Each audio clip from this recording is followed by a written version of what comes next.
आता वळूया आजच्या चर्चेच्या मुद्द्याकडे। मंडळी, अभिनेता आमिर खाननं वयाच्या 60 तिसरं लग्न केलं।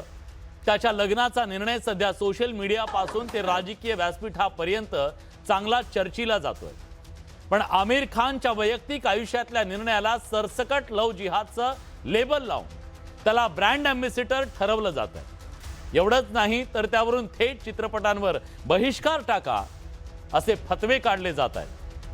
भाजपचे नेते मंत्री नितेश राणेंनी आमिरच्या विवाहावरून घेतलेला आक्षेप आणि हिंदू तरुणांवर पडणाऱ्या प्रभावाच्या त्या युक्तिवादानंतर एक नवा वाद पेटलाय।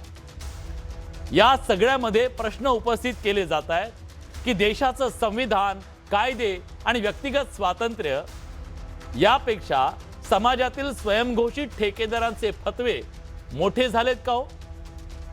शिवाय आमिर खाननं 3 हिंदू मुलींशी लग्न केलं म्हणून ज्यांना आक्षेप आहे त्यांनी स्वतःच्या सोयीनुसार डोळ्यांवर पट्टी बांधली आहे का हो? जर आमिर खानच्या विवाहांचा संबंध थेट धर्माशी आणि एका विशिष्ट अजेंड्याशी जोडलेला असेल तर मग आमिर खानच्या बहिणीनं किंवा त्यांच्या मुलीनं हिंदू मुलांशी केलेल्या विवाहाचं काय म्हणायचं? त्यामुळे आंतरधर्मी विवाहाचा चष्मा फक्त एकाच बाजूने रंगवला जातोय का?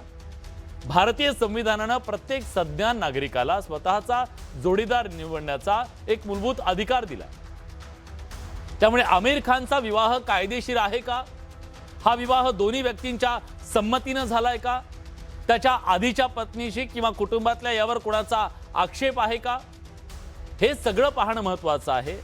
ज्यांचं आयुष्य आहे त्यांना त्यांच्या कुटुंबाला काही अडचण नाही, मग रस्त्यावर उतरून संस्कृती रक्षणाचा आव आणणाऱ्यांना तो अधिकार कुणी दिला हा सवाल उपस्थित केला जातोय।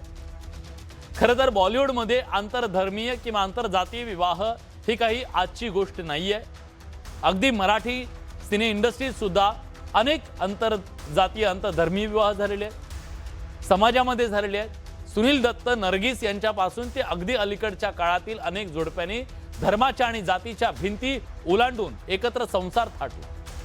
पण सध्याच्या काळात जाणीवपूर्वक द्वेषाचं राजकारण करण्यासाठी या विवाहांचा वापर केला जातोय का? मतांचं ध्रुवीकरण आणि मूळ मुद्द्यावरून जनतेचं लक्ष हटवण्यासाठी अशी वादग्रस्त वक्तव्ये केली जात आहेत का?